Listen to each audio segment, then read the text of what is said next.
നമസ്കാരം. ആ മാധ്യമപ്രവർത്തകന്റെ പേര് റഹീസ് റഷീദ്. അയാളുടെ നാട് ഈരാറ്റുപേട്ട. അയാൾ മുൻപ് പ്രവർത്തിച്ചത് MSF-ൽ. അയാൾ മുസ്ലിം അവകാശങ്ങൾക്ക് വേണ്ടി വാദിക്കുന്നു. ഇത്രയും ഗവേഷണം ചെയ്ത് കണ്ടെത്തിയ വെള്ളാപ്പള്ളി നടേശൻ വിധിക്കുന്നു അയാൾ തീവ്രവാദിയാണ്. അയാൾക്കെതിരെ എന്തു കേസുണ്ടായിട്ടാണ് തീവ്രവാദി എന്ന് വിളിക്കുന്നത്? മാധ്യമപ്രവർത്തകർ ചോദിക്കുന്നു. അയാൾ പറഞ്ഞ കാര്യങ്ങളുണ്ട് എങ്കിൽ അത് പറയൂ. നിങ്ങളോട് പറയാൻ എനിക്ക് സൗകര്യമില്ല. പിന്നെ മൈക്കിന് നേർക്ക് ചൂണ്ടിയുള്ള വൃദ്ധ വെളിപാടുകൾ.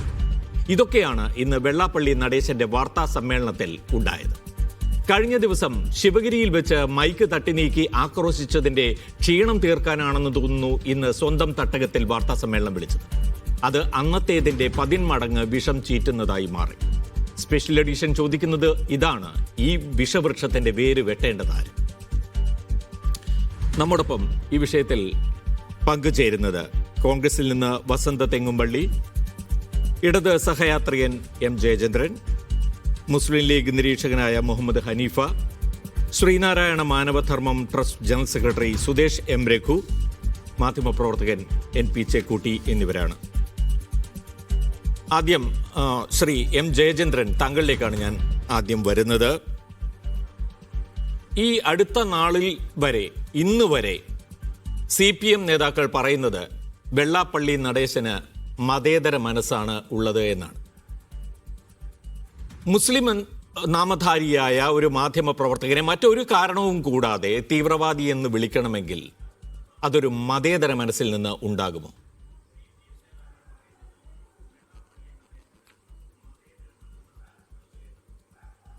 ഹലോ, കേൾക്കാമോ? കേൾക്കാം, പറഞ്ഞോളൂ. ഹലോ, കേൾക്കുന്നുണ്ട് ശ്രീ ജയചന്ദ്രൻ, പറഞ്ഞോളൂ.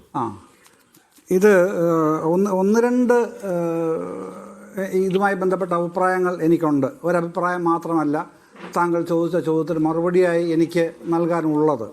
അതിലേറ്റവും പ്രധാനമെന്ന് പറയുന്നത്, താങ്കൾ ചോദിച്ചതുപോലെ തീവ്രവാദി എന്നൊരു മാധ്യമപ്രവർത്തകനെ വിളിക്കാമോ? നിശ്ചയമായും നമ്മൾ പൊതുവായി കാണുന്ന ഒരർത്ഥമുണ്ടല്ലോ തീവ്രവാദി എന്ന് വിളിക്കുമ്പോൾ. ആ രൂപത്തിൽ വെള്ളാപ്പള്ളി എന്നല്ല ആര് വിളിച്ചാലും ശരി, അതിന് വ്യക്തമായ തെളിവ് കയ്യിലുണ്ടാവണം ഹാജരാക്കാനായി. അല്ലാതെ വിളിക്കാൻ ഒരാൾക്കും ഒരവകാശവും ഇന്ത്യ രാജ്യത്തില്ല എന്ന് ഉറക്കെ വിളിച്ചു പറയുന്ന ആൾ തന്നെയാണ് ഞാൻ. അതിലൊന്നും ഒരു സംശയവുമില്ല. ഈ ഒരു പർട്ടിക്കുലർ കേസിൽ അതാണല്ലോ അടുത്ത പ്രശ്നം. റാഹിസ് റഷീദിൻ്റെ വിദ്യാർത്ഥി പശ്ചാത്തലത്തിലെ MSF ബന്ധം, ഈരാറ്റുപേട്ട എന്നുള്ള ബന്ധം, മുസ്ലിം ഭൂരിപക്ഷ പ്രദേശം എന്നുള്ള ബന്ധം, അതൊക്കെയാണ് രണ്ടാമത് അദ്ദേഹം ഊന്നുന്ന ഒരു വിഷയം. അതും ഒട്ടും ഔചിത്യമില്ലാത്ത പരാമർശമാണ് അദ്ദേഹം അക്കാര്യത്തിൽ കാണിച്ചത്. അതൊന്നും ഇവിടെ ഒട്ടും റിലവൻ്റേ അല്ല. അദ്ദേഹത്തിന് പറയാനുള്ള കാര്യം പറയാം, പറഞ്ഞു നിർത്തുകയോ നിർത്താതിരിക്കുകയോ ഒക്കെ ചെയ്യാം. പക്ഷേ ഒരാളുടെ ജാതകം പരിശോധിക്കാനൊന്നും അദ്ദേഹത്തെ ആരും ചുമതലപ്പെടുത്തിയിട്ടില്ല. തൊഴിൽപരമായ ജാതകം, അതാണ് ഞാൻ ഉദ്ദേശിച്ച ജാതകം എന്ന് പറഞ്ഞതുകൊണ്ട്.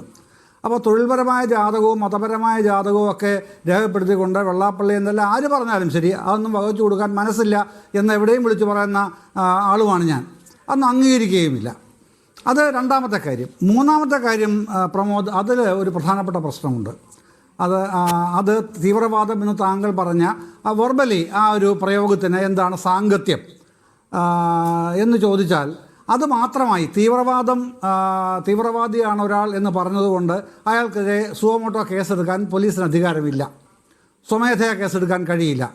തീവ്രവാദം എന്ന് പറയുന്നത് ആ സച്ച് ഏത് തരത്തിലുള്ള തീവ്രവാദം എന്ന് വ്യവച്ഛേദിക്കേണ്ടി വരും. ലെഫ്റ്റ് വിങ് എക്സ്ട്രീമിസം നമ്മൾ ഒരുപാട് കേട്ടിട്ടുള്ളതും കേന്ദ്ര ഭരണകൂടം ആവർത്തിച്ച് ഉപയോഗപ്പെടുത്തുന്നതുമാണ്. പിന്നെ അതുമായി ബന്ധപ്പെട്ട കേസെടുക്കുന്ന കാര്യവും അതിന്റെ നിയമപരമായ വശങ്ങളിലേക്കും നമുക്ക് വരാം. പക്ഷെ ഞാൻ താങ്കൾ പറഞ്ഞതിൽ നിന്ന് ഒരു കാര്യം എനിക്ക് ചോദിക്കാനുള്ളത്, ആര് പറഞ്ഞാലും എന്ന ഒരു പ്രയോഗം തന്നെ ഈ അവസരത്തിൽ പ്രസക്തമല്ല എന്ന് തോന്നുന്നു. ഇത് വെള്ളാപ്പള്ളി നടേശൻ മാത്രം പറയുന്ന ഒരു കാര്യമാണ്.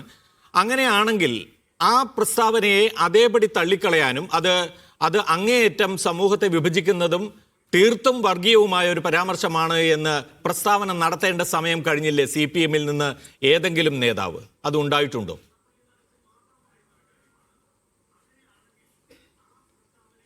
ഇല്ല, അതിലെനിക്ക് വ്യത്യസ്ത അഭിപ്രായങ്ങളാണുള്ളത്. ഞാൻ പറഞ്ഞില്ലേ, ഞാൻ അതാണ് പറഞ്ഞു വന്നതും. അപ്പോൾ താങ്കൾ പറഞ്ഞു അതിപ്പോൾ ചർച്ച ചെയ്യണ്ടെന്ന് പറഞ്ഞു. വേണ്ട, ചർച്ച ചെയ്യുന്നില്ല, ആ ഘട്ടമാകുമ്പോൾ ചർച്ച ചെയ്തോളാം. പിന്നെ ആര് പറഞ്ഞാലും എന്ന് ഞാൻ പറയാൻ കാര്യം, ഈ പിന്നെ മുസ്ലിം സമുദായത്തിലെ ആക്ടിവിസ്റ്റുകൾക്ക് പൊതുവേ സംഘി ഹാൻഡിലുകൾ ചാർത്തി കൊടുക്കാറുള്ള ഒരു ബ്രാൻഡിങ് ഉണ്ടല്ലോ, ജിഹാദികൾ. അതാണ് എൻ്റെ മനസ്സിൽ പെട്ടെന്ന് വന്ന അതാണ്. ഏത് തരത്തിലാണ് പലരും പല രൂപത്തിൽ ബ്രാൻഡ് ചെയ്യുന്ന ഉദാഹരണം പെട്ടെന്ന് ഇത് പറഞ്ഞപ്പോൾ ചർച്ചകളിൽ ഞാൻ പങ്കെടുക്കുമ്പോൾ അതെ, അതിൽ സംശയിക്കാനില്ല. കാരണം അദ്ദേഹം ഈ മാധ്യമപ്രവർത്തകന്റെ പേര് പറയുന്നു, ഈരാറ്റുപേട്ട എന്ന സ്ഥലം പറയുന്നു, മുസ്ലിങ്ങൾക്ക് വേണ്ടി വാദിക്കുന്നയാളാണെന്ന് പറയുന്നു, മുൻപ് MSF-കാരനാണെന്ന് പറയുന്നു. ഇത്രയും കാര്യങ്ങൾ കൊണ്ട് മാവോയിസ്റ്റാണ് അയാൾ എന്ന് പറഞ്ഞു എന്ന് വിചാരിക്കണമെങ്കിൽ നമ്മൾ അത്രയും മണ്ടന്മാരാകണം.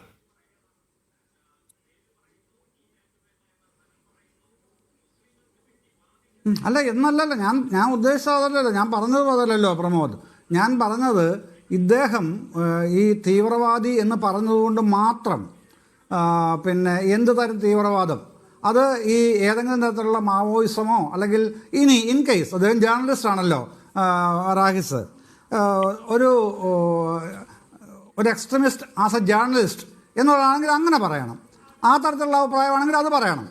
അതല്ലാതെ ജനറലി അടച്ചാക്ഷേപിക്കുന്ന രീതിയിലുള്ള നടപടി പറ്റില്ല, പാടില്ല. അത് പിന്നെ ഈ നിർബന്ധമായും ഒട്ടും സ്വീകാര്യമല്ല എന്ന് മാത്രമല്ല, പരിപൂർണമായും അതിനെ തള്ളുകയും ചെയ്യുന്നു. എന്നെ സംബന്ധിച്ചോളം ഞാനത് പൂർണ്ണമായും തള്ളിക്കളയുന്നതാണ് വെള്ളാപ്പള്ളി നടേശൻ്റെ ആ നിലപാടിനോട്. അതൊന്ന് കേരള സമൂഹത്തിൽ അങ്ങനൊന്നും അല്ല വർത്തമാനം പറഞ്ഞ് പോകേണ്ടത്. ഒരു സമുദായ നേതാവ് കൃത്യമായി ഇന്ത്യയിലെ മറ്റ് ഇതെന്തെങ്കിലും അപകടം സൃഷ്ടിക്കുന്നുണ്ടോ ശ്രീ ജയചന്ദ്രൻ? ഇതെന്തെങ്കിലും അപകടം സൃഷ്ടിക്കുന്നുണ്ടോ? ഇത് ഹിന്ദു ഐക്യവേദി നേതാവോ VHP നേതാവോ ബജ്രംഗ് നേതാവോ ഒക്കെ പറഞ്ഞിരുന്നെങ്കിൽ നമുക്ക് ആ നിലയിൽ നേരിടാം. CPM-ന്റെ സംരക്ഷണയിൽ നിൽക്കുന്ന ഒരു സമുദായ നേതാവ് ഈ വാചകം പറഞ്ഞു കഴിഞ്ഞാൽ എങ്ങനെയാണ് നേരിടേണ്ടത്?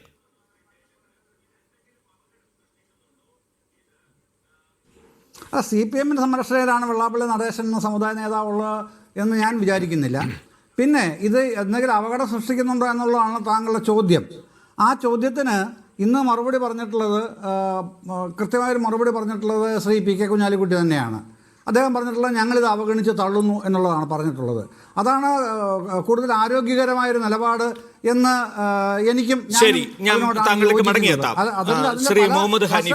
ആ വശങ്ങൾ ചർച്ച ചെയ്യുമ്പോൾ ശ്രീ മുഹമ്മദ് ഹനീഫ, താങ്കൾ ലീഗുമായി വളരെ അടുത്ത് നിൽക്കുന്ന ആളാണ്.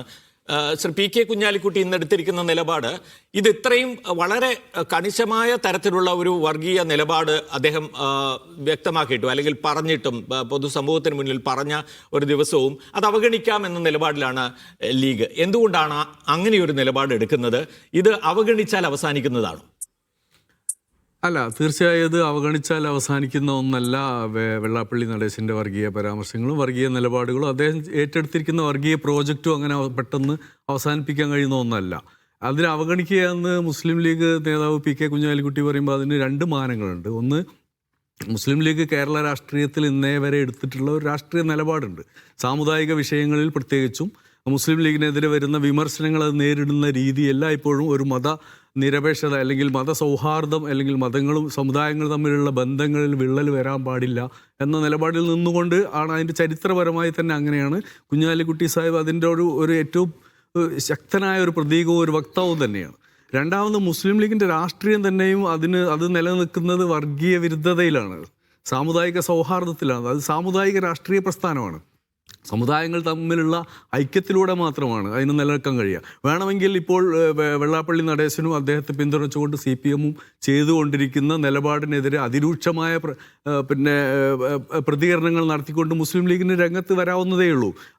അതാണ് എന്താണ് പറയുക, ഒരു സാമുദായികമായ ധ്രുവീകരണമാണ്, അതിലൂടെ ഉണ്ടാക്കുന്ന നേട്ടങ്ങളാണ് മുസ്ലിം ലീഗ് ലക്ഷ്യം വെക്കുന്നതിൽ. തീർച്ചയായും അങ്ങനെയാണ് മുസ്ലിം ലീഗിൻ്റെ വക്താക്കൾ രംഗത്ത് വരേണ്ടിയിരുന്നത്. എന്നാൽ അങ്ങനെയല്ല വന്നിട്ടുള്ളത്. അതിന് പകരം അതിനെ അവഗണിക്കുക എന്ന് പറയുന്നത് ഈ സാമുദായിക രാഷ്ട്രീയം എന്ന നിലപാട് അതിൻ്റെ പ്രത്യയശാസ്ത്രപരമായ ഒരു നിമിഷം ശ്രീ ഹനീഫ, അതായത് അവഗണിക്കുക എന്ന് പറയുമ്പോൾ യഥാർത്ഥത്തിൽ ശരിയാണ്, ഏറ്റുമുട്ടലിന് പോകേണ്ടതില്ല, അത് സ്ഥിതി വഷളാക്കും, നല്ല നിലപാടാണ്. പക്ഷേ തീർത്തും അവഗണിക്കുമ്പോൾ സംഭവിക്കുന്നത് ഇത് ശരിയാണെന്ന് ചിലർക്കെങ്കിലും തോന്നുന്ന ഒരവസ്ഥ ഉണ്ടാകില്ലേ? മുസ്ലിം ലീഗിന് സ്വന്തം നിലപാടുകൾ വ്യക്തമായി പറയാനും അത് പ്രചരിപ്പിക്കാനും, ഇങ്ങനെയല്ല വെള്ളാപ്പള്ളി പറയുന്നത് പോലെ അല്ല മുസ്ലിം ലീഗ് എന്ന് തെളിയിക്കാനുമുള്ള ഒരവസരമായി ഇതിനെ കണ്ടുകൂടെ?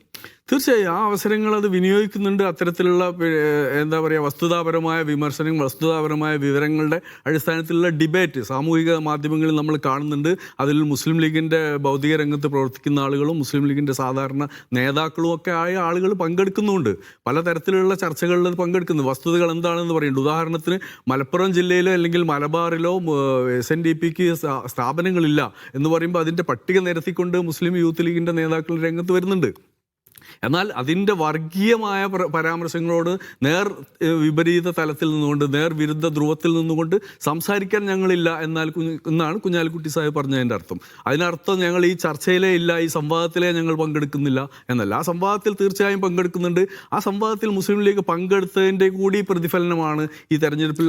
ശരി, ഞാൻ മടങ്ങിയെത്താം. ശ്രീ വസന്ത് തെങ്ങുമള്ളി, യഥാർത്ഥത്തിൽ വെള്ളാപ്പള്ളി നടേശനെ പേരെടുത്ത് പറഞ്ഞ് എതിർക്കുക എന്ന് പറയുന്നത് വളരെ ബുദ്ധിമുട്ടുള്ള കാര്യമാണ് എന്ന് രാഷ്ട്രീയ നേതാക്കൾക്ക് ഒരു തോന്നലുള്ളത് പോലെയാണ് നമുക്ക് തോന്നുക. ബാക്കി എല്ലാവരും, മാധ്യമപ്രവർത്തകരടക്കം അദ്ദേഹത്തിൻ്റെ തട്ടകത്തിൽ വെച്ച് ചോദ്യം ചെയ്തപ്പോൾ രാഷ്ട്രീയ നേതാക്കൾ പറയുന്നത് ആരങ്ങനെ പറഞ്ഞാലും ശരിയല്ല, ഇത്തരത്തിലുള്ള മത സൗഹാർദ്ദത്തിന് ഭംഗമുണ്ടാക്കുന്ന വാക്കുകൾ ആര് പറഞ്ഞാലും ശരി. ഇന്ന് ഷാഫി പറമ്പിലൊക്കെ അങ്ങനെയാണ് പറയുന്നത്, ആര് പറഞ്ഞാലും ശരിയല്ല. എന്തുകൊണ്ടാണ് ഈ ആര് പറഞ്ഞാലും എന്ന് പറയുന്ന ഒരു പ്രയോഗത്തിലൂടെ എല്ലാവരെയും ഈ വെള്ളാപ്പള്ളി നടേശൻ ഇങ്ങനെ അബ്സോൾവ് ചെയ്യുന്നത് എന്തിനു വേണ്ടിയാണ്? അദ്ദേഹം ചെയ്ത കുറ്റകൃത്യം അദ്ദേഹത്തിന് തന്നെ ചാർത്തി കൊടുക്കുന്നതിന് എന്തിനാണ് മടിക്കുന്നത്? അദ്ദേഹമാണ് തെറ്റ് ചെയ്തത്, അദ്ദേഹത്തെയാണ് വിമർശിക്കേണ്ടത് എന്നൊരു തീരുമാനം രാഷ്ട്രീയ പാർട്ടികൾക്ക്, പ്രത്യേകിച്ച് കോൺഗ്രസ് ഏറ്റവും അധികം ശക്തമായ രംഗത്ത് ഇറങ്ങേണ്ട സമയമല്ലേ ഇത്? ലീഗിന് ഈ പറയുന്ന പ്രശ്നമുണ്ട്, സാമുദായികമായ പ്രശ്നമുണ്ട്. കോൺഗ്രസ് ഏറ്റവും ശക്തമായ രംഗത്തിറങ്ങി വെള്ളാപ്പള്ളിയെ നേരിട്ട് എതിർക്കേണ്ട സന്ദർഭത്തിൽ എന്തുകൊണ്ടാണ് ഈ മറച്ചു പിടിച്ചുള്ള സംസാരം? അത് അങ്ങയുടെ വിവക്ഷണം തെറ്റാണ്. കാരണം ഇന്ന് പ്രതിപക്ഷ നേതാവ് വളരെ കൃത്യമായി മുഖ്യമന്ത്രിക്ക് പറയാൻ സാധിക്കാത്ത വർഗീയത വെള്ളാപ്പള്ളി എന്ന് പറയുന്ന മൈക്രോഫോൺ ഉപയോഗിച്ച് പറയുകയാണ് എന്ന് വളരെ കൃത്യമായി ഇന്നും കഴിഞ്ഞ ദിവസങ്ങളിൽ പറഞ്ഞിട്ടുണ്ട്. ശ്രീ ടി സിദ്ദിഖ് കോൺഗ്രസിന്റെ MLA ആണ്. അദ്ദേഹം വളരെ കൃത്യമായി SNDP എന്ന് പറയുന്ന ചന്ദന മരത്തെ വട്ടം ചുറ്റിയിരിക്കുന്ന വിഷപ്പാമ്പാണ് വെള്ളാപ്പള്ളി എന്ന് പറഞ്ഞിട്ടുണ്ട്. ഇനി രണ്ട് കാര്യങ്ങൾ. ഒന്ന്, MJ നേരത്തെ പറഞ്ഞത് ഏത് തരത്തിലുള്ള തീവ്രവാദമാണ് വെള്ളാപ്പള്ളി ഉദ്ദേശിച്ചത് എന്ന് അറിയില്ല എന്നാണ്. പക്ഷെ നോക്കൂ, ആ ചോദ്യങ്ങളുടെ ഒരു ക്രോണോളജി ഉണ്ട്. അതായത് ആദ്യം റഹീസ് റഷീദുമായി ബന്ധപ്പെട്ടുള്ള ചോദ്യം ഉയർന്നു വരുമ്പോൾ എന്റെ ബോധ്യത്തിന്റെ പുറത്താണ് ഞാനത് പറഞ്ഞത് എന്ന് പറയുമ്പോൾ നിങ്ങളടങ്ങുന്ന മാധ്യമ പ്രവർത്തകരിൽ ഒരാൾ അവിടെ നിന്ന് ചോദിക്കുന്നുണ്ട്, സാർ താങ്കൾ ഉദ്ദേശിച്ച തീവ്രവാദം, ആ തീവ്രവാദം ഏത് തരത്തിലുള്ളതാണ് എന്ന് ചോദിക്കുന്നുണ്ട്. അതായത് ഇപ്പോൾ MJ പറഞ്ഞ അതേ മാനത്തിലുള്ള ചോദ്യം അവിടെ ഉണ്ടായിരുന്ന മാധ്യമങ്ങൾ ചോദിക്കുന്നുണ്ട്. അപ്പോഴാണ് ശ്രീ വെള്ളാപ്പള്ളി നടേശൻ പറയുന്നത് അയാൾ മുൻ MSF-കാരനാണെന്നും അയാൾ ഈരാറ്റുപേട്ടക്കാരനാണെന്നും കൃത്യമായി അടിവരയിടുന്നത്. അതായത് വെള്ളാപ്പള്ളി ഇന്നത്തെ പ്രസ് മീറ്റിൽ തന്നെ അദ്ദേഹം ഉദ്ദേശിച്ച തീവ്രവാദം അത് മതതീവ്രവാദമാണെന്നും അദ്ദേഹം കുത്താൻ ഉദ്ദേശിച്ച ചാപ്പ മതതീവ്രവാദത്തിൻ്റെതാണ് എന്നും വ്യക്തമാക്കിയിട്ടുണ്ട്. അതുകൊണ്ട് അദ്ദേഹത്തെ വെള്ളാപ്പള്ളി നടേശൻ ഉദ്ദേശിച്ച തീവ്രവാദം മറ്റൊന്നാണ്, അത് മാർക്സിസ്റ്റ് ലൈനിലുള്ള തീവ്രവാദമാകാം, അല്ലെങ്കിൽ ഇടതുപക്ഷ സൈദ്ധാന്തിക തീവ്രവാദമാകാം, അല്ലെങ്കിൽ മാധ്യമ പ്രവർത്തനത്തിന്റെ തീവ്രവാദത്തിന്റെ പരമോന്നതിയാവാം എന്ന കണക്കിനൊക്കെ ഒരു മാനം കൊടുത്ത് സംരക്ഷിച്ചു പിടിക്കാൻ വേണ്ടി CPM ഇറങ്ങി പുറപ്പെടാതിരിക്കുന്നതാണ് നല്ലത്. രണ്ട്, CPM-ന് ഈ വിഷയവുമായി ബന്ധപ്പെട്ട് എതിരഭിപ്രായമുണ്ട് എങ്കിൽ എന്തുകൊണ്ടാണ് ശ്രീ MJ, ഇന്ന് ഞാൻ നോക്കുകയായിരുന്നു, കേരളത്തിലെ പ്രധാനപ്പെട്ട ഒരു ചാനലിൽ പോലും വെള്ളാപ്പള്ളി നടേശനുമായി ബന്ധപ്പെട്ട ചർച്ച നടക്കുന്ന ഒരു വേദികളിൽ പോലും എന്തുകൊണ്ടാണ് CPM-ന്റെ ഔദ്യോഗിക പ്രതിനിധികളെ അയക്കാത്തത്? എന്തുകൊണ്ടാണത്? അങ്ങനെ ഔദ്യോഗിക പ്രതിനിധി വന്നാൽ പ്രമോദരാമൻ അടക്കമുള്ള മാധ്യമ പ്രവർത്തകരുടെ നാക്കിന്റെ തുമ്പിൽ നിന്ന് വരുന്ന ഏതെങ്കിലും ഒരു ചോദ്യത്തിന് ഏതെങ്കിലും തരത്തിൽ മൈൽഡായി പോലും ഒരു ഉത്തരം പറഞ്ഞ് വെള്ളാപ്പള്ളി നടേശനെ വേദനിപ്പിച്ചു കളഞ്ഞാലോ എന്ന ഭയം AKG സെന്ററിനെ ആവേശിച്ചിട്ടുണ്ട് എന്ന് വേണ്ടേ നമ്മൾ മനസ്സിലാക്കാൻ. രണ്ട്, വെള്ളാപ്പള്ളി നടേശന്റെ ലക്ഷ്യം എന്താണ്? അങ്ങ് തന്നെ ചോദിച്ചു, CPM-ന്റെ സംരക്ഷണയുള്ള ഒരു സാമുദായിക നേതാവ്. അങ്ങനെയല്ല ഞാനതിനെ കാണുന്നത്. CPM-ന്റെ സംരക്ഷണയുള്ള, CPM-ന്റെ തട്ടകം ഉപയോഗിക്കുന്ന, CPM-ന്റെ മൈക്രോഫോൺ ഉപയോഗിച്ച് അതിലൂടെ പരിവാർ രാഷ്ട്രീയം പറയുന്ന ആൾ, അങ്ങനെ വേണം കാണാൻ. അദ്ദേഹത്തെ സാമുദായിക രാഷ്ട്രീയ നേതാവ് എന്നൊക്കെ കണ്ടുകൊണ്ട്, അല്ലെങ്കിൽ സാമുദായിക നേതാവ് എന്നൊക്കെ കണ്ടുകൊണ്ട് SNDP-യെ താഴ്ത്തിക്കെട്ടുന്നതിനോട് എനിക്ക് താല്പര്യമില്ല വ്യക്തിപരമായി. കാരണം അതൊരു ചന്ദന മരമാണ്. ആ ചന്ദന മരത്തെ ഒരു വിഷപ്പാമ്പ് ചുറ്റിയെങ്കിൽ പോലും. പക്ഷേ നോക്കൂ, SNDP ക്ഷമിക്കുക CPM എന്ന് പറയുന്ന മൈക്രോഫോൺ ഉപയോഗിച്ചുകൊണ്ട് വെള്ളാപ്പള്ളി വിളിച്ചു പറയുന്നത് മുഴുവൻ സംഘ് പരിവാർ രാഷ്ട്രീയമാണ്. സംഘ് പരിവാർ എന്താണോ പറയാൻ അറയ്ക്കുന്നത്, മടിച്ചു നിൽക്കുന്നത്, അത് കൂടുതൽ ലൗഡറായി, കൂടുതൽ ഓഡിയൻസിന്റെ അടുത്ത് കൂടുതൽ ജസ്റ്റിഫയബിൾ ആയിട്ട്, അതായത് കൂടുതൽ ആളുകൾക്ക് കുറെ കൂടി സ്വീകരിക്കാൻ കഴിയുന്ന വിധത്തിൽ ഒരു ജിഹ്വയായി മാറുകയാണ് വെള്ളാപ്പള്ളി എന്നാണ്.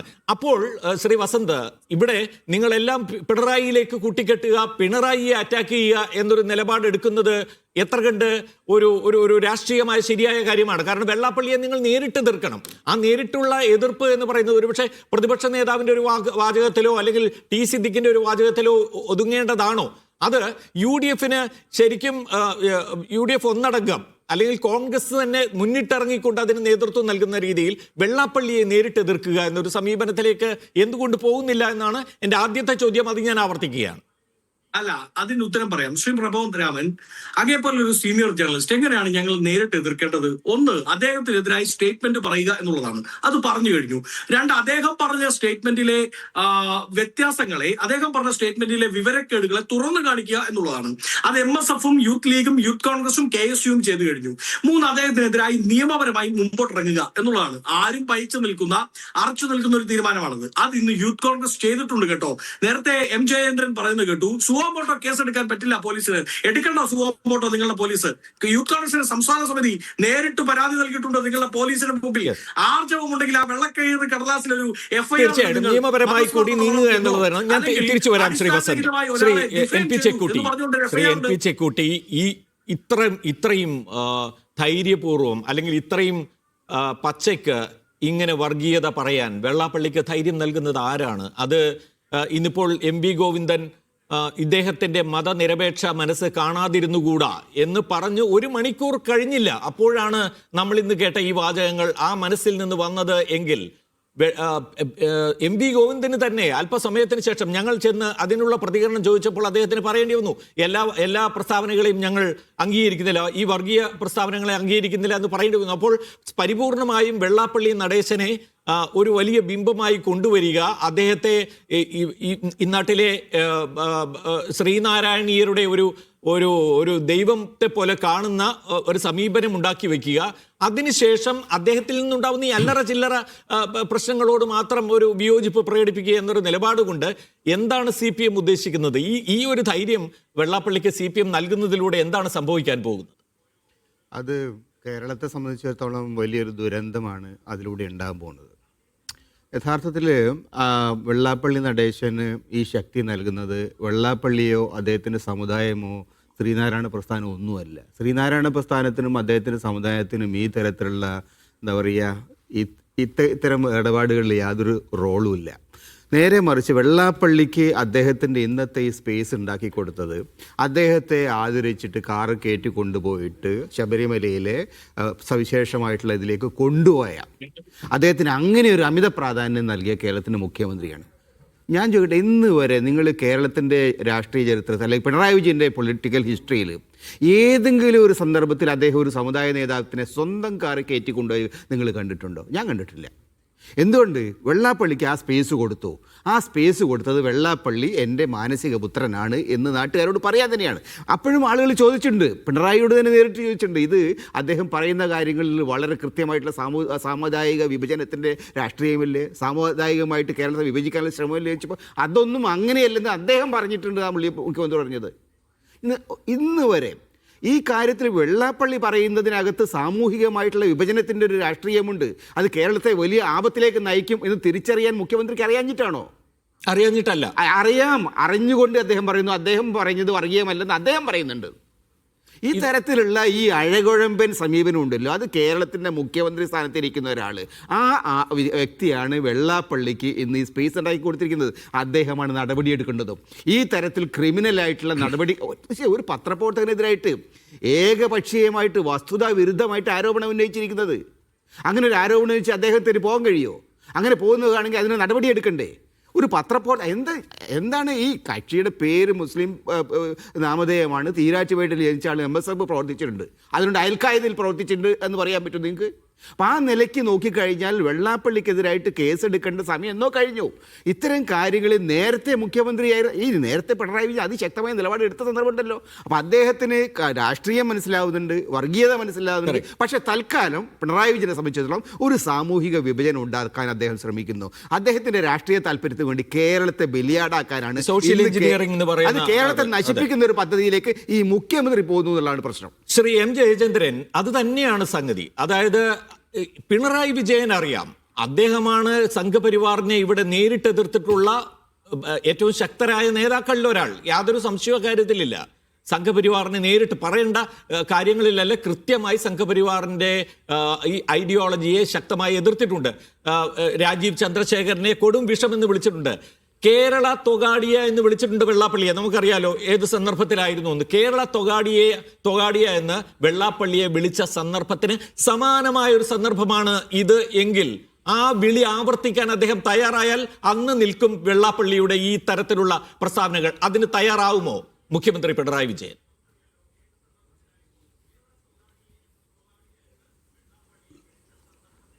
ഞാൻ താങ്കളുടെ ഈ ചോദ്യത്തിന് ഇപ്പോൾ എൻ്റെ പ്രിയപ്പെട്ട സുഹൃത്ത് ശ്രീ എൻ പി ചെക്കുട്ടി പറഞ്ഞതിനോട് ഖേദപൂർവ്വം വിയോജിക്കുകയാണ് ചെയ്യുന്നത്. അദ്ദേഹം പറഞ്ഞത് ഈ സ്പേസ് വെള്ളാപ്പള്ളിക്ക് ഉണ്ടാക്കി കൊടുത്തുകൊണ്ടിരിക്കുന്നത് ശ്രീ പിണറായി വിജയനാണ്, മുഖ്യമന്ത്രിയാണ് എന്നുള്ളതാണ്. ഞാൻ അതിനോടാണ് വിയോജിക്കുന്നു എന്ന് പറഞ്ഞത്. ഇത്തരം ഒരു സംഗതിയിലേക്ക് കാര്യങ്ങൾ എത്തുന്നതിന് ഒരു കാരണം അല്ലെങ്കിൽ പല കാരണങ്ങളുണ്ട്. അതിൻ്റെ ഒരു സംഘാതം എന്ന് തന്നെ വെച്ചോളൂ. അതെല്ലാം കൂടെ മനസ്സിലാക്കിക്കൊണ്ടാണ് ഞാൻ വിചാരിക്കുന്നത് ശ്രീ പി കെ കുഞ്ഞാലിക്കുട്ടി തങ്ങൾ ഇത് അവഗണിക്കുന്നുവെന്ന് പറഞ്ഞത്. കാരണം അതിൻ്റെ പശ്ചാത്തലമുണ്ട് ശ്രീ പ്രമോദ് രാമൻ. പശ്ചാത്തലം എന്ന് പറഞ്ഞാൽ 2019 Shri K N A Khader നിയമസഭയിൽ അവതരിപ്പിച്ച ഒരു ശ്രദ്ധ ക്ഷണിക്കൽ പ്രമേയം, ഏറ്റവും കൂടുതൽ ജനസംഖ്യയുള്ള ജില്ലയായിരിക്കുന്നു മലപ്പുറം ജില്ല. ആകയാൽ താനൂർ കേന്ദ്രമാക്കി ഒരു പുതിയ ജില്ല അനുവദിക്കണം എന്നായിരുന്നു ശ്രദ്ധ പ്രമേയം.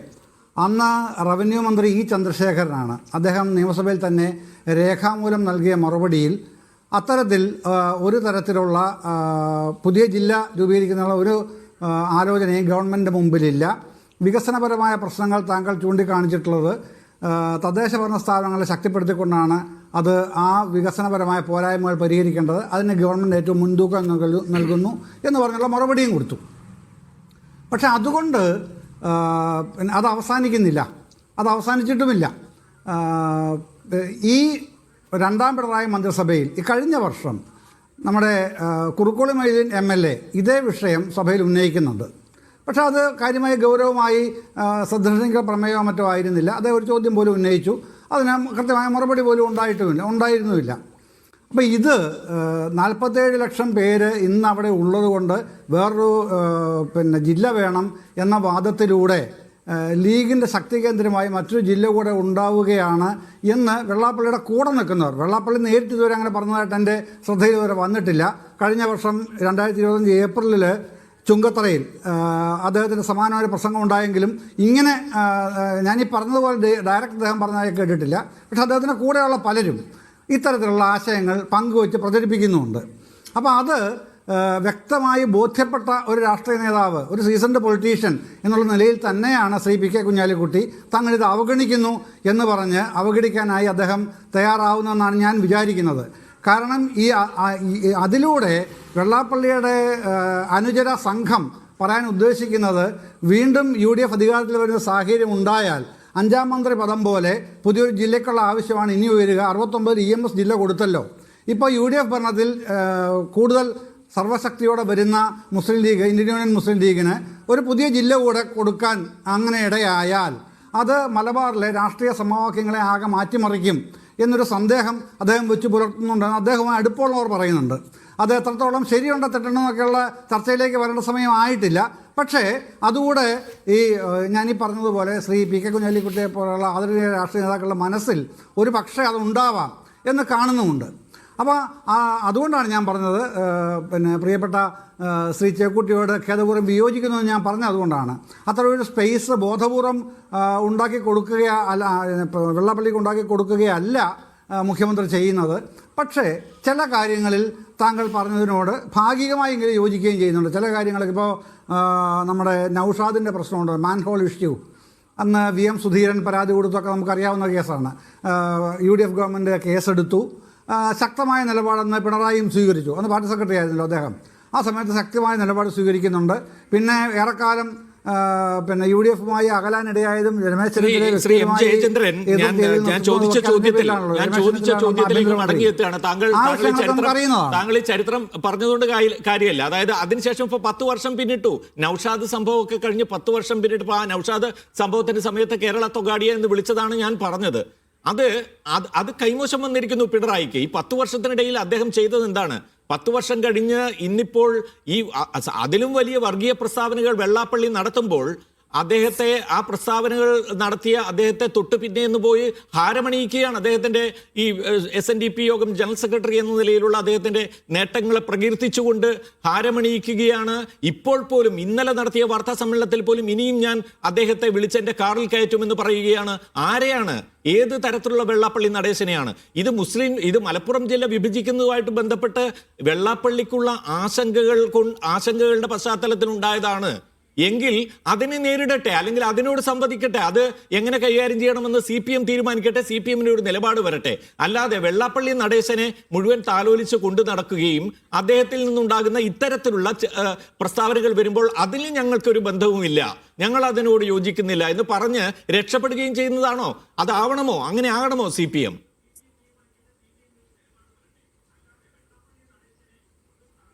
അല്ല, അങ്ങനെയൊന്നും പറഞ്ഞില്ല. താങ്കളിപ്പോൾ ഏറ്റവും ഒടുവിൽ സൂചിപ്പിച്ചതുപോലെ വെള്ളാപ്പള്ളി ഇനിയും കാറിൽ കയറ്റും എന്നൊന്നും മുഖ്യമന്ത്രി ഇന്നലെ പറഞ്ഞില്ല. ഞാൻ പിണറായി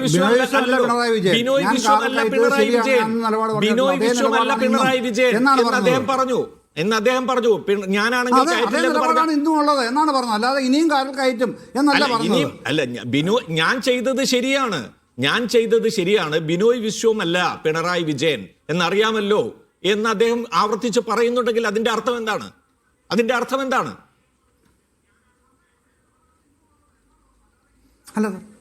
അല്ല അത് അതിനെന്താ?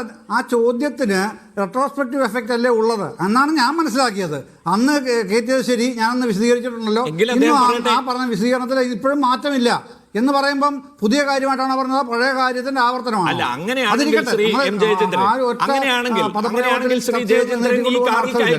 ഈ കാറിൽ കയറ്റിയതിൽ എന്തോ പിശകുണ്ടെന്ന് നിങ്ങൾക്ക് തന്നെ തോന്നുന്നുണ്ട്.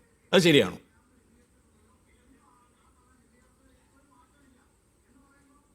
ആർക്കെ? എനിക്കോ?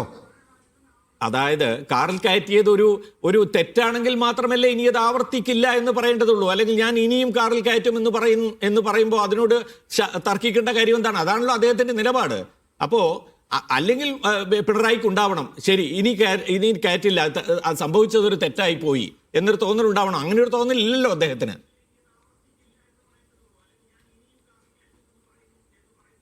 ഇല്ലെന്നാണ് അദ്ദേഹം പറഞ്ഞത്. കാറിൽ കയറ്റിയത് ശരിയായിരുന്നു, ഞാൻ ഇപ്പോഴും ആ നിലപാടിൽ തന്നെ ഉറച്ചു നിൽക്കുന്നു എന്ന് തന്നെയാണ് മുഖ്യമന്ത്രി ഇന്നലെയും പറഞ്ഞതെന്നാണ് ഞാനും പറഞ്ഞത്. അതെ, അല്ല അപ്പൊ ആ നിലപാട് അതെ. അതില് ഈ മലപ്പുറം ജില്ലയെ സംബന്ധിച്ചുള്ള പറയൂ, താങ്കൾ പറയൂ.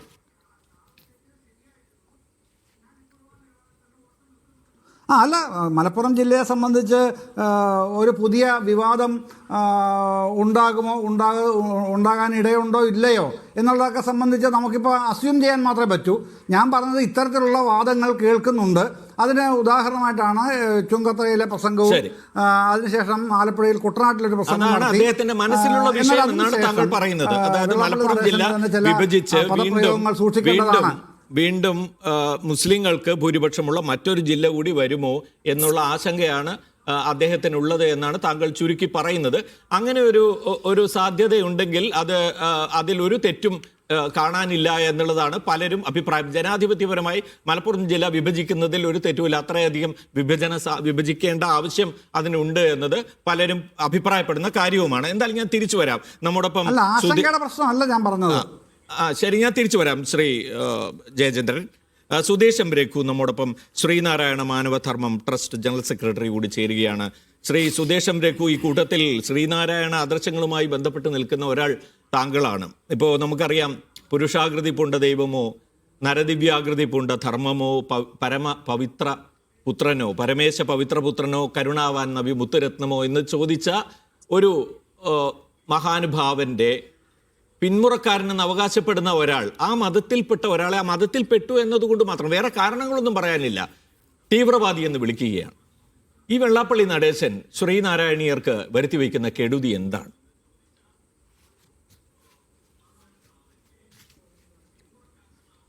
SNDP യോഗം, അതായത് ശ്രീനാരായണ ധർമ്മപരിപാലന യോഗം എന്നത് മഹാനായ ശ്രീനാരായണ ഗുരുവിൻ്റെ പേരിൽ ഉണ്ടാക്കിയിട്ടുള്ള വലിയ ഒരു പ്രസ്ഥാനമാണ്.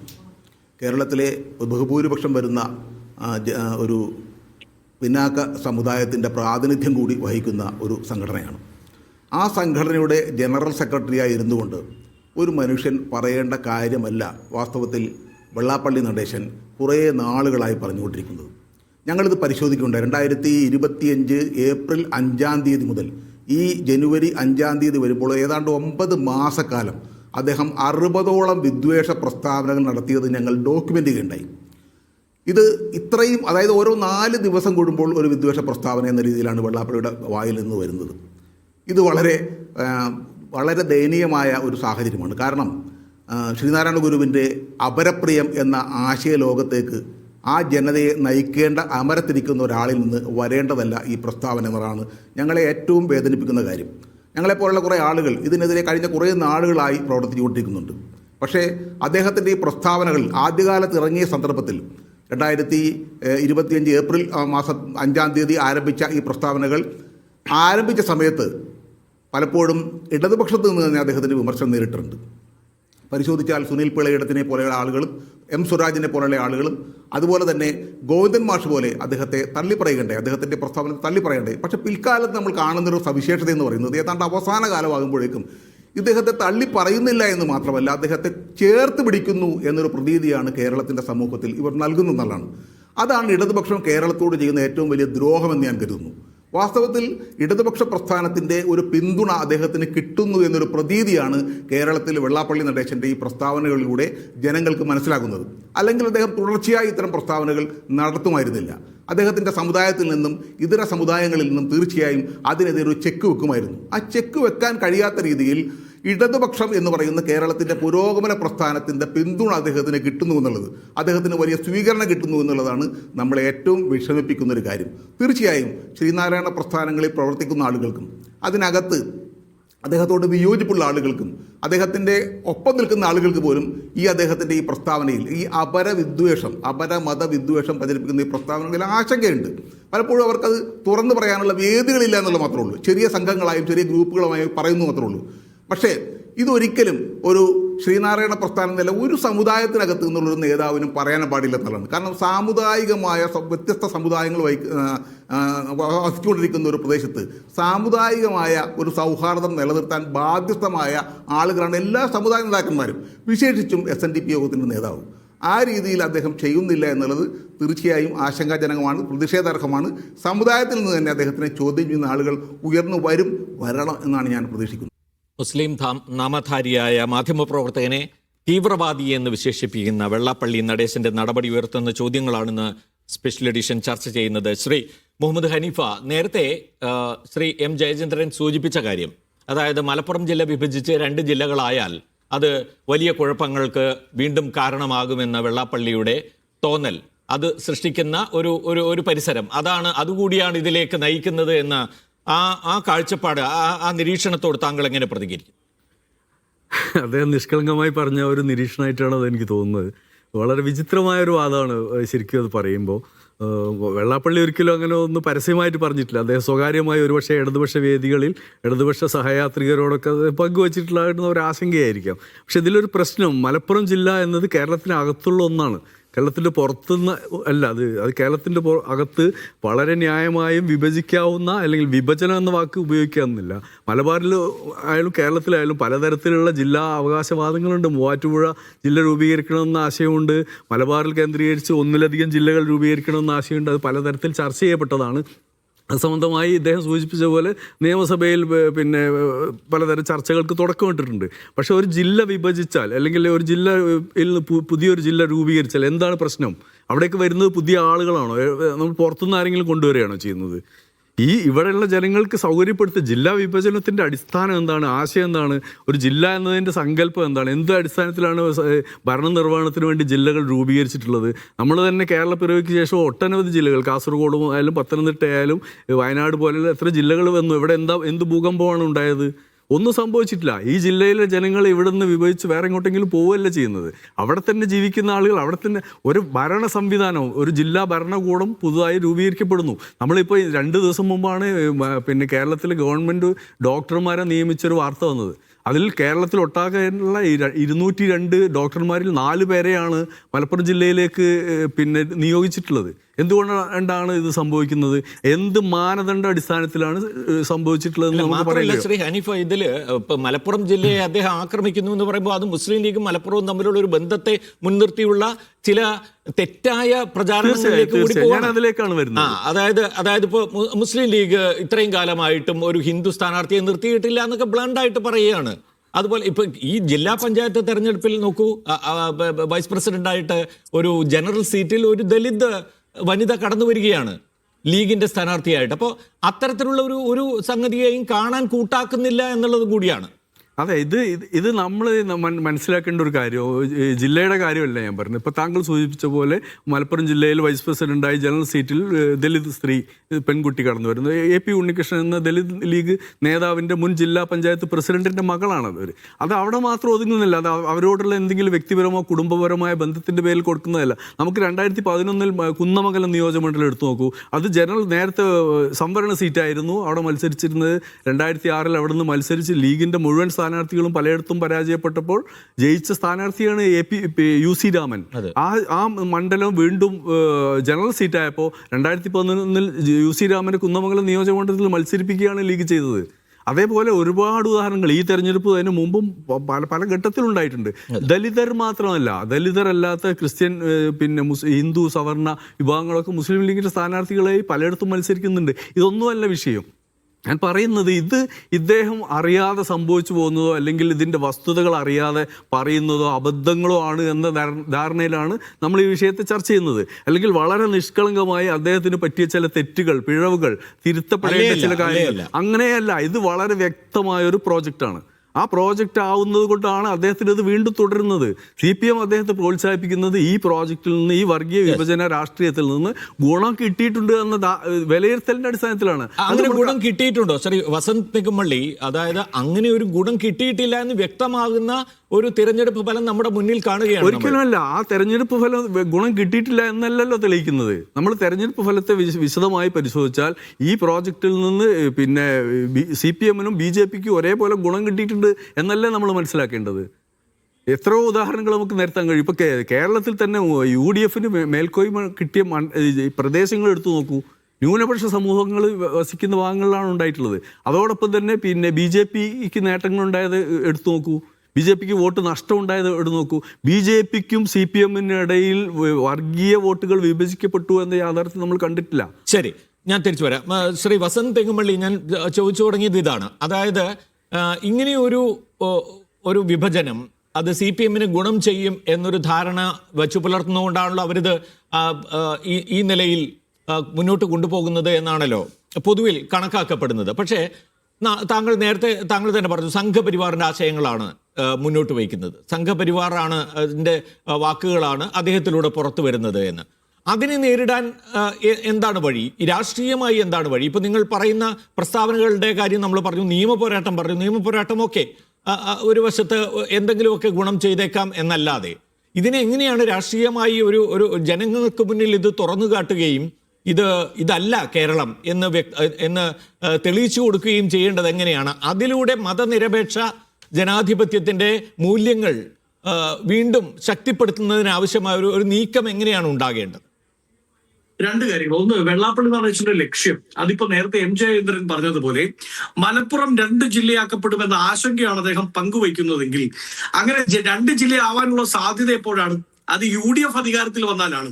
അപ്പോൾ 2 ജില്ല ആവാതിരിക്കണമെന്ന് ആഗ്രഹിക്കുന്നവർ അവരെന്താണ് ചെയ്യേണ്ടത്? മലപ്പുറത്തുള്ള ജനതയല്ല, ബാക്കി ജില്ലകളിലെ ജനത അവരെന്താണ് ചെയ്യേണ്ടത്? അവർ UDF വോട്ട് ചെയ്യരുത്. അപ്പൊ UDF വോട്ട് ചെയ്യാതെ അവർ BJPക്ക് വോട്ട് ചെയ്തുകൊണ്ട് ഗുണമുണ്ടോ? ഇല്ല. UDF വോട്ട് ചെയ്യാതെ UDF ജയിക്കണമെങ്കിൽ, UDF തോൽക്കണമെങ്കിൽ അവിടെ വോട്ട് ചെയ്യേണ്ടത് LDF-നാണ്. അപ്പോ ഇൻഡയറക്ട്ലി അദ്ദേഹം LDF വേണ്ടി ക്യാമ്പയിനിങ് നടത്തുകയാണ്. ആ LDF ക്യാമ്പയിനിങ്ങിന് കൃത്യമായ എന്താ പറയുന്നത് ഒരു സാക്ഷ്യപ്പെടുത്തലാണ് മുഖ്യമന്ത്രിയുടെ പല സ്റ്റേറ്റ്മെന്റുകളും നടത്തുന്നത്. ഞങ്ങളുടെ സ്റ്റാർ ക്യാമ്പയിനർ വെള്ളാപ്പള്ളി നടേശനാണ് എന്ന് പറഞ്ഞാൽ അത് തെറ്റല്ല. അദ്ദേഹം തന്നെയാണ് ഞങ്ങളുടെ സ്റ്റാർ ക്യാമ്പയിനർ.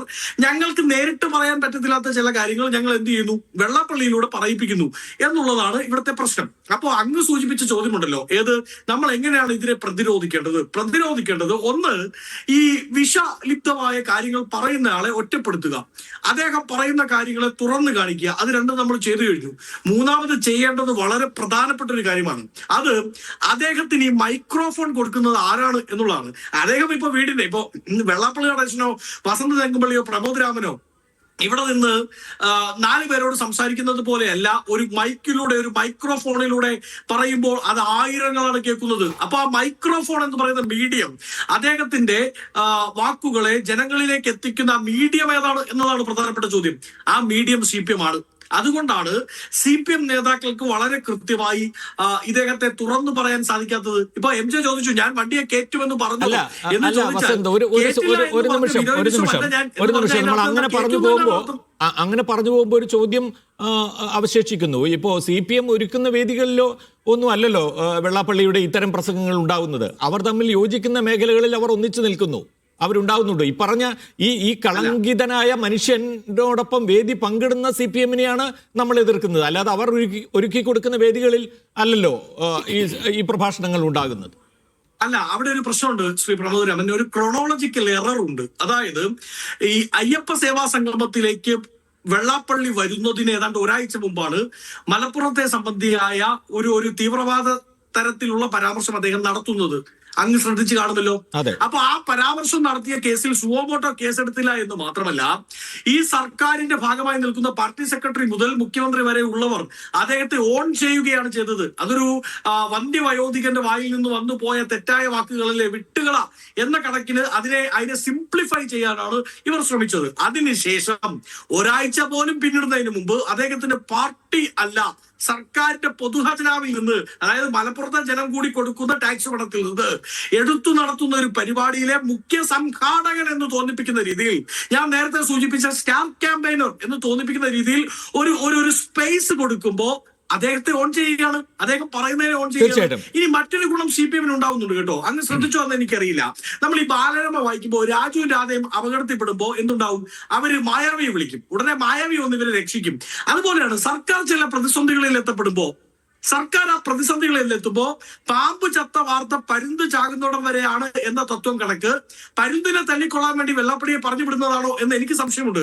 ശബരിമല അടക്കമുള്ള വിഷയങ്ങൾ വളരെ കാര്യമായി ചർച്ച ചെയ്യുമ്പോൾ അതിൽ കടകംപള്ളിയുടെയും എന്തിനേറെ മുഖ്യമന്ത്രിയുടെ പോലും പങ്ക് ചർച്ച ചെയ്യപ്പെടേണ്ട വരുന്നു എന്ന ഘട്ടത്തിലേക്ക് എത്തുമ്പോൾ വെള്ളാപ്പള്ളിയെ കൊണ്ട് വായി തോന്നിയത് വിളിച്ചു പറയിപ്പിക്കുക, പിന്നീട് ചർച്ചയെല്ലാം എന്താവും? അതിന്റെ പുറകെ പോകും. അപ്പൊ പെട്ടെന്ന് ഞാൻ നേരത്തെ സൂചിപ്പിച്ച കണക്കിന് പാമ്പ് ചത്ത വാർത്ത പരുന്ത് ചാകുന്നിടം വരെയാണ് എന്ന് മനസ്സിലാക്കുന്ന CPM നേതൃത്വം, അല്ലെങ്കിൽ അവർ PRD പെട്ടെന്ന് വെള്ളാപ്പള്ളി ഇറക്കി വിട്ട് അവരെ രക്ഷിക്കാൻ അത്തരത്തിലുള്ള കാര്യങ്ങൾ പോലും ആരോപിക്കപ്പെടുന്നുണ്ട് ശ്രീ ജയചന്ദ്രൻ. പക്ഷെ ഒരു കാര്യം പറയാനുള്ളത്, ഇപ്പൊ ഈ പറയുന്ന വ്യക്തി അല്ലെങ്കിൽ വെള്ളാപ്പള്ളി നടേശൻ, അദ്ദേഹം ശബരിമലയിൽ സ്ത്രീ പ്രവേശനം അനുവദിക്കപ്പെട്ട സമയത്ത് അതിന് എതിരായി കേരളത്തിൽ പലതരത്തിലുള്ള പ്രക്ഷോഭങ്ങൾ ഉയർന്നു വന്ന സമയത്ത് സർക്കാർ തന്നെ രൂപം കൊടുത്ത നവോത്ഥാന സമിതിയുടെ അധ്യക്ഷനായി ഇപ്പോൾ നിൽക്കുകയാണ്. ആ സമിതിയുടെ അധ്യക്ഷനാണ് ഇന്ന് ഒരു മുസ്ലിം പേരുകാരനെ തീവ്രവാദി എന്ന് വിളിച്ച്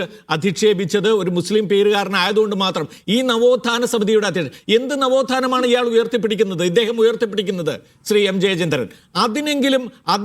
അതിലെങ്കിലുമുള്ള പങ്കാളിത്തം, അതിലെങ്കിലുമുള്ള ഉത്തരവാദിത്തം ഈ സർക്കാർ ഏറ്റെടുക്കുമോ?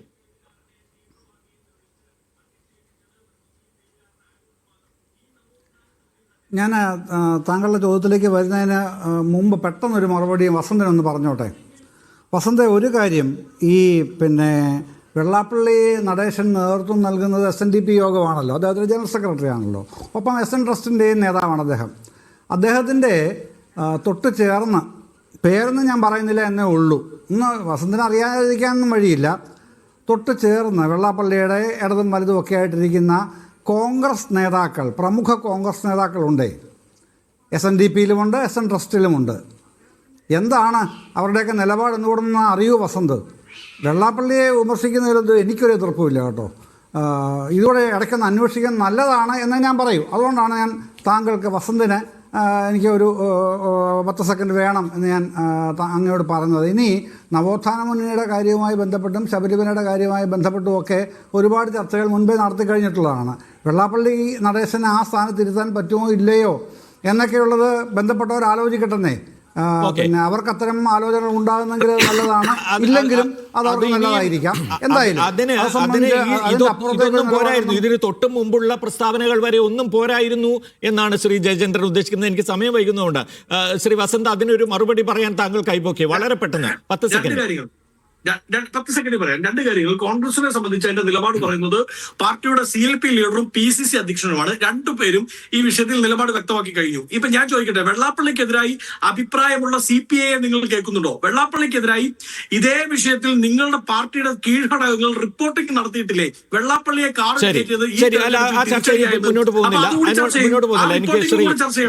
ശ്രീ NP ചെക്കുട്ടി, ഈ പറയുന്ന തരത്തിൽ, അതായത് കോൺഗ്രസ് നേതൃത്വം നൽകുന്ന ഇപ്പോഴത്തെ നമ്മുടെ UDF എത്ര കണ്ട് ഈ വർഗീയ വിഷ പ്രചാരണത്തെ എത്ര കണ്ട് ചെറുക്കുന്നുണ്ടെന്നാണ് താങ്കളുടെ പക്ഷം? ഞാനതിനെ പ്രത്യേകിച്ചും VD സതീശനെ പോലുള്ള ആളുകൾ എടുക്കുന്ന നിലപാടിനോട് എനിക്ക് യോജിപ്പാണുള്ളത്. കാരണം വെള്ളാപ്പള്ളിയെ ഏതെങ്കിലും നിലയ്ക്ക് എന്താ പറയുക ഭത്സിക്ക് അദ്ദേഹത്തെ എന്താ പറയുക പേഴ്സണലായിട്ട് കുറ്റപ്പെടുത്തുകയില്ല. അദ്ദേഹത്തിൻ്റെ രാഷ്ട്രീയ നിലപാടുകൾ, അദ്ദേഹം എടുക്കുന്ന നിലപാടുകൾ തീർച്ചയായും അതിശക്തമായിട്ട് വിമർശിക്കപ്പെടണം. അത് സതീശൻ്റെ വാക്കുകളിലൂടെ പുറത്തു വന്നിട്ടുണ്ട്. പക്ഷേ മുസ്ലിം ലീഗ് എടുക്കുന്ന സതീശൻ മാത്രം പറഞ്ഞാൽ മതിയോ? പക്ഷെ പോരാ, അക്കാര്യത്തിലൊന്നും തർക്കവുമില്ല. സതീശൻ പറഞ്ഞാൽ പോരാ, ബാക്കിയുള്ള ആളുകൾ പറയണം. കോൺഗ്രസ് ഒരു ശക്തമായിട്ടൊരു ക്യാമ്പയിനായിട്ട് എടുക്കും. മാത്രം എന്താ കാരണം എന്നറിയോ? ഇത് കേരളീയ സമൂഹത്തെ ഒരു വല്ലാത്ത നാശത്തിലേക്ക് നയിക്കും. ഈ വെള്ളാപ്പള്ളി പോലുള്ള ആളുകൾ ഈ പ്രചരിപ്പിക്കുന്ന ഒരു സംസ്കാരം ഉണ്ടല്ലോ, അതിൻ്റെ റിസൾട്ടാണ് നമ്മൾ വാളയാറിൽ കഴിഞ്ഞ ദിവസം കണ്ടത്. കേരളം പോലുള്ളൊരു സ്ഥലത്ത് ഒരു മനുഷ്യനെ പരസ്യമായിട്ട് തല്ലിക്കൊല്ലുന്ന അവസ്ഥയിലേക്ക് വന്നു ചേർന്നിട്ടുണ്ടെങ്കിൽ നമ്മുടെ സമൂഹം, നമ്മുടെ ജനത ആ തരത്തിലുള്ള ഒരു വംശീയമായിട്ടുള്ള ഒരു പ്രിജുഡീസിൻ്റെ കാലത്തേക്ക് എത്തിയിട്ടുണ്ട്. അതുകൊണ്ട് അതിനെ ചെറുത്ത് നിൽക്കാനുള്ള ഉത്തരവാദിത്വം ജനാധിപത്യ ബോധമുള്ള ശക്തികൾക്ക് ഉള്ളതാണ്. അവരത് ചെയ്യേണ്ടതാണ്. കോൺഗ്രസ് അടക്കമുള്ള കക്ഷികൾ ഇക്കാര്യത്തിൽ കർശനമായ നിലപാടിലേക്ക് വരണം. ഈ സർക്കാർ നിലപാടെടുക്കുന്നില്ലെങ്കിൽ പ്രതിപക്ഷമെങ്കിലും നിലപാടെടുക്കേണ്ടതാണ് ഈ കാര്യത്തിൽ. ശ്രീ സുദേശം രഘു, അവസാനമായി ഇപ്പോൾ സംഘപരിവാറിന്റെ ശബ്ദമാണ് പിണറായി വിജയന്, ക്ഷമിക്കണം, വെള്ളാപ്പള്ളി നടേശന് ഈ സന്ദർഭത്തിൽ. അത് ഒരുപക്ഷെ അവരിൽ നിന്ന് പോലും നമ്മൾ കേൾക്കാൻ കുറച്ചൊരല്പം താമസമുള്ള ഒരു കാര്യമാണ്. ഒട്ടും തന്നെ താമസമില്ലാതെ വെള്ളാപ്പള്ളി നടേശനിൽ നിന്ന് വന്നുകൊണ്ടിരിക്കുന്നത് എന്ന് പറയാം. മലപ്പുറത്തെക്കുറിച്ചും മുസ്ലിം പേര് ഉള്ള വ്യക്തികളെക്കുറിച്ചും എന്തിനു പറയാം. ഇപ്പോൾ ഇന്നിപ്പോൾ ഈ മാധ്യമപ്രവർത്തകനാണെങ്കിൽ നേരത്തെ PP സുനീർ അല്ലേ, രാജ്യസഭ സ്ഥാനാർത്ഥിയായിരുന്നപ്പോൾ PP സുനീർ, അല്ലെങ്കിൽ ഒരു ഓടയിൽ വീണ് മരിച്ച, മാൻഹോളിൽ വീണ് മരിച്ച ഒരു മനുഷ്യന്റെ പേര് നൌഷാദ് എന്നായതുകൊണ്ട് അങ്ങനെ. അപ്പോൾ അതുകൊണ്ട് ഇത് ഇത്രയും രൂക്ഷമായ തലത്തിൽ ഉണ്ടായിട്ടും, ഇത്രയും രൂക്ഷമായ തലത്തിൽ ഇത് പ്രകടമായിട്ടും ഈഴവ സമുദായത്തിനിടയിൽ നിന്ന് എന്തുകൊണ്ടാണ് അതിനെതിരെ, അതിൽ പുതിയ തലമുറയൊക്കെ ഉണ്ടാവുമല്ലോ, അവർക്കൊക്കെ ഇത് അസ്വീകാര്യമാണ് എന്ന് തോന്നിക്കുന്ന ഒരു കാഴ്ച നമ്മൾ കാണാത്തത്? എന്തുകൊണ്ടാണ് അത് പുറത്ത്? അവരുടെ ഉള്ളിൽ ഒരുപക്ഷെ ഇതിനോടൊക്കെ വിയോജിപ്പോ പ്രശ്നങ്ങളോ ഒക്കെ ഉണ്ടാവുമായിരിക്കും. പക്ഷെ അതെന്തുകൊണ്ടാണ് പുറത്തേക്ക് വരാത്തത്? അതിനുള്ള സാധ്യത എത്രത്തോളമാണ്?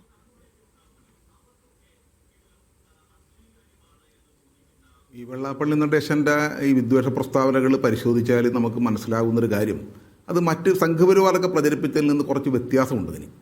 അതായത് ഇദ്ദേഹത്തിൻ്റെ ഒരു പ്രധാനപ്പെട്ട ഒരു ഡിമാൻഡ്, ഈഴവ സമുദായത്തിന് അർഹമായ അവകാശങ്ങൾ ലഭ്യമാകുന്നില്ല. അത് മറ്റു പലരും തട്ടിക്കൊണ്ടുപോകുന്നു. അതിലൊരു പ്രധാന തട്ടിക്കൊണ്ടുപോകുകാരാണ് മുസ്ലിങ്ങൾ അല്ലെങ്കിൽ മുസ്ലിം ലീഗുകാർ എന്നാണ് അദ്ദേഹത്തിൻ്റെ ഒരു പ്രചാരണം. ഇത് അദ്ദേഹം സവർണ മേധാവികൾക്കെതിരെയും ഈ അടുത്ത് ഗണേശൻ മന്ത്രിക്കെതിരെയൊക്കെ അദ്ദേഹം പറയാറുണ്ട്. അങ്ങനെ പല ആളുകളെ കുറിച്ച് പറയുന്നുണ്ട്. സാധാരണഗതിയിൽ RSSകാർ അതൊന്നും പറയാറില്ല. അതിൽ നിന്ന് വ്യത്യസ്തമായി അദ്ദേഹത്തിൻ്റെ സമുദായത്തിൻ്റെ ഡിമാൻഡ് എന്നുള്ളൊരു വളരെ പ്രധാനപ്പെട്ട കാര്യമാണ്. ഈഴവ സമുദായം കേരളത്തിൽ വളരെ പ്രബലമായ ഒരു സമുദായമാണ്. ആ സമുദായത്തിന് അർഹമായ അധികാരങ്ങളും അതുപോലെ തന്നെ സ്ഥാനമാനങ്ങളും എല്ലാം തീർച്ചയായും ലഭിക്കേണ്ടതാണ് മറ്റെല്ലാ സമുദായങ്ങളെയും പോലെ. പക്ഷേ ആ കണക്ക് അദ്ദേഹം പരിശോധിക്കുന്നത് വസ്ത്രാപരമല്ല എന്നതാണ് ഏറ്റവും വലിയ പ്രശ്നം. ഇപ്പം മുസ്ലിങ്ങളെക്കുറിച്ച് അദ്ദേഹം ഉന്നയിക്കുന്ന ആരോപണം യാതൊരു തരത്തിലും വസ്ത്രാപരമല്ല, മുസ്ലിം ലീഗിനെ സംബന്ധിച്ചുള്ള വസ്ത്രാപരമല്ലെന്ന തെളിവുകളുണ്ട്. അതായത് അദ്ദേഹം പറയുന്ന മലപ്പുറം ജില്ലയിൽ ഈഴവർക്ക് കോളേജിൽ, നമുക്ക് പെരിന്തൽമണ്ണയിൽ തന്നെ SNDP ശതാബ്ദി സ്മാരക കോളേജ് തന്നെയുണ്ട്. വേറെ നിരവധി കോളേജുകൾ എയ്ഡഡ് മേഖലയിലും അൺഎയ്ഡഡ് മേഖലകളിലും സ്കൂളുകളൊക്കെ ആയിട്ട് പ്രവർത്തിക്കുന്നുണ്ട്. സ്വാഭാവികമായും മലപ്പുറം ജില്ലയിൽ മുസ്ലിങ്ങൾ കൂടുതലുള്ളത് കൊണ്ട് തന്നെ അവരുടെ സ്ഥാപനങ്ങൾ സ്വാഭാവികമായിട്ടും കൂടുതലായിരിക്കും. മറ്റ് പല ജില്ലകളിൽ നോക്കിക്കഴിഞ്ഞാൽ അവർക്ക് കുറവുമായിരിക്കും. ഇത് എല്ലാ സമുദായങ്ങളെ സംബന്ധിച്ചുള്ള കാര്യം തന്നെയാണ്. അവർക്ക് കൂടുതൽ എണ്ണമുള്ള സ്ഥലങ്ങളിൽ അവരുടെ സ്ഥാപനങ്ങൾ, അവരുടെ സംഘടനകളുണ്ട്, അവരുടെ സ്ഥാപനങ്ങൾ എയ്ഡഡ് മേഖലകളിലും അൺഎയ്ഡഡ് മേഖലയിലേക്ക് വരും. മറ്റ് ഉദാഹരണം പറഞ്ഞാൽ മലപ്പുറം ജില്ലയിൽ എല്ലാ തവണയും +2 കഴിഞ്ഞ വിദ്യാർത്ഥികൾക്ക് പഠിക്കാൻ സ്കൂളുകളില്ല എന്നുള്ളത് നമ്മൾ എല്ലാ കൊല്ലവും കേൾക്കുന്ന പ്രശ്നമല്ലേ. അപ്പോൾ അവിടെ അതുമാത്രമല്ല, നമ്മൾ ഇദ്ദേഹം പറയുന്ന രീതിയിൽ മുസ്ലിങ്ങൾക്ക് അങ്ങനെ അനർഹമായ രീതിയിൽ എന്തെങ്കിലും കൊടുത്തിട്ടുണ്ടെങ്കിൽ ഇത് പറയാനുള്ള ബാധ്യത ഇവിടുത്തെ സർക്കാരിനും പ്രതിപക്ഷത്തിനുമുണ്ട്. കാരണം പ്രതിപക്ഷവും പലപ്പോഴും ഇവിടെ ഭരിച്ചിട്ടുണ്ട്. കോൺഗ്രസ് ഉൾപ്പെടെയുള്ള UDF ഉൾപ്പെടെയുള്ള നേതാക്കന്മാർക്ക് അതിന് ബാധ്യതയുണ്ട്. ഇവരെത്രത്തോളം ആണ് മുസ്ലിം ലീഗിനും മുസ്ലിങ്ങൾക്കും അമിതമായി അനർഹമായി കൊടുത്തിട്ടുള്ളത്. അതിൻ്റെ കണക്ക് പറയട്ടെ. ആ കണക്ക് കൊണ്ടുകൊണ്ട് മാത്രമാണ് ഇദ്ദേഹത്തിൻ്റെ ഈ കള്ളപ്രചാരണങ്ങളെ പൊളിക്കാൻ കഴിയുന്നത്. നേരത്തെ ഈ മാധ്യമപ്രവർത്തകരുടെ ചോദ്യത്തിൽ പൊട്ടിപ്പോകുന്ന കുമിളയാണ് വാസ്തവത്തിൽ ഇദ്ദേഹം പൊക്കിക്കൊണ്ടുവരുന്നത്. ഇതിനൊന്നും യാതൊരു വസ്തുതയില്ല. വേറൊരു കമ്മ്യൂണിറ്റിക്കെതിരെ, വിശേഷിച്ച് ഒരു പിന്നാക്ക സമുദായത്തിനെതിരെ പ്രാതിനിധ്യം ഏറ്റവും കുറഞ്ഞ, പാർലമെന്റിൽ നോക്കിയാലും നിയമസഭകളിൽ നോക്കിക്കഴിഞ്ഞാലും സർക്കാർ സർവീസിൽ നോക്കിക്കഴിഞ്ഞാലും ഏറ്റവും പ്രാതിനിധ്യം കുറഞ്ഞ ഒരു കമ്മ്യൂണിറ്റിക്കെതിരെ വിദ്വേഷം പ്രചരിപ്പിക്കുന്നത് യാതൊരു അടിസ്ഥാനവുമില്ലാതാണ്. മാത്രമല്ല ഈ കമ്മ്യൂണിറ്റികൾ തമ്മിൽ, സഹവർത്തിത്വത്തോടെ കഴിയുന്ന കമ്മ്യൂണിറ്റികൾ തമ്മിൽ അകൽച്ചയും വിദ്വേഷവും ഉണ്ടാകുന്നു. കേരളത്തിൻ്റെ ജനസംഖ്യ പരിശോധിച്ച് കഴിഞ്ഞാൽ ഏതാണ്ട് മുസ്ലിങ്ങളും ഈഴവരും ഏതാണ്ട് ജനസംഖ്യാപരമായിട്ട് തുല്യം നിൽക്കുന്ന ഒരു കമ്മ്യൂണിറ്റിയാണ്. മാത്രമല്ല ഈ രണ്ട് കമ്മ്യൂണിറ്റികളും വളരെ സൗഹാർദ്ദത്തോടു കൂടിയാണ് വർഷങ്ങളായിട്ടിവിടെ കഴിഞ്ഞുകൂടുന്നത്. SNDP യോഗത്തിൻ്റെ ചരിത്രം പരിശോധിച്ചാൽ തന്നെ നമുക്കറിയാം. നേരത്തെ ബാബുരാജ് ഭഗവതിയൊക്കെ ഒരു വീഡിയോയിൽ അത് ചൂണ്ടിക്കാണിക്കുകയുണ്ടായി. തങ്ങൾ കുഞ്ഞ് മുസ്ലിയാർ തുടങ്ങിയുള്ള വലിയ ധനാഢ്യന്മാർ SN ട്രസ്റ്റ് ഉണ്ടാക്കുന്ന കാര്യത്തിലും SNDPയുടെ ഡയറക്ടർ ബോർഡിലൊക്കെ മെമ്പർഷിപ്പ് എടുക്കുകയും അവർക്ക് സംഭാവന കൊടുക്കുകയും, അവരുടെ സംഭാവന അന്നത്തെ കാലത്ത് വലിയ തുകയാണ് അദ്ദേഹം സംഭാവന നൽകിയത്. അദ്ദേഹം അതിന് സംഭാവന നൽകിയ ആളുകളാണ്. മാത്രമല്ല ഇവർ തമ്മിൽ എപ്പോഴുമുള്ള ഒരു വ്യത്യസ്ത രീതിയിലുള്ള ഒരു കൊടുക്കൽ വാങ്ങലുകളും വ്യത്യസ്തമായ തർക്കങ്ങളൊക്കെ ഉണ്ട്. പക്ഷെ ഒരിക്കൽ പോലും ഒരു വിദ്വേഷപരമായ രീതിയിലേക്ക് SNDP യോഗത്തിൻ്റെ ചരിത്രത്തിൽ ഉണ്ടായിട്ടില്ല. പക്ഷേ ഇന്നതുണ്ടായി. അതിനെ ചോദ്യം ചെയ്യുന്ന ആളുകൾ, ഞാൻ നേരത്തെ സൂചിപ്പിച്ചതുപോലെ അതിനകത്ത് ഉള്ള യുവാക്കന്മാരിലും അതുപോലെ തന്നെ പ്രതിഷേധമുള്ള ആളുകളിലും പ്രതീക്ഷയുണ്ട്. അവർ തീർച്ചയായിട്ടും അത് ചോദ്യം ചെയ്യുന്നതാണ് കരുതുന്നത്. ചെറിയ രീതിയിലുള്ള ചോദ്യം ചെയ്യലെന്ന് നിങ്ങൾ സോഷ്യൽ മീഡിയയിൽ പരിശോധിച്ച് കഴിഞ്ഞാൽ കാണാൻ കഴിയും. ഞാനിപ്പോൾ ഇങ്ങനെ വരാൻ പോകുന്ന നേരത്ത് തന്നെ ഒരു ചെറുപ്പക്കാരൻ്റെ വീഡിയോ കാണുന്നുണ്ടായി. ആ ചെറുപ്പക്കാരൻ ഈഴവ സമുദായത്തിൽപ്പെട്ട ആളെന്ന് പരിചയപ്പെടുത്തിയാണ് പറയുന്നത്. അയാൾ വളരെ രൂക്ഷമായ രീതിയിലാണ് ഇയാൾ വാ തുറന്നാൽ ഞങ്ങൾക്ക് പുറത്തിറങ്ങി നടക്കാൻ പറ്റാത്ത ഇതിലാണ് നാണക്കേടുണ്ടാക്കുന്നു എന്ന് പറയുന്നത്. അപ്പോൾ ആ രീതിയിൽ ചെറുപ്പക്കാർ രംഗത്ത് വന്നു കഴിഞ്ഞാൽ തീർച്ചയായും അദ്ദേഹത്തിൻ്റെ ഈ പ്രചാരണത്തിന് SNDP യോഗത്തിൽ തന്നെ അല്ലെങ്കിൽ ഈഴവ സമുദായത്തിൽ തന്നെ ചേർക്കാൻ കഴിയുമെന്നാണ് ഞാൻ പ്രതീക്ഷിക്കുന്നത്. വളരെ നന്ദി എല്ലാവർക്കും ചർച്ചയിൽ പങ്കെടുത്തതിന്. തീർച്ചയായും ഈഴവ സമുദായത്തിൽ നിന്ന് ഉണ്ടാകുന്ന ഒരുപക്ഷെ ഇത്തരത്തിലുള്ള പ്രതിഷേധങ്ങളായിരിക്കാം ഇതിന് അന്ത്യം കുറിക്കാൻ സഹായിക്കുക എന്നുകൂടി കരുതുകയാണ്. വളരെ നന്ദി ചർച്ചയിൽ പങ്കെടുത്തതിന്.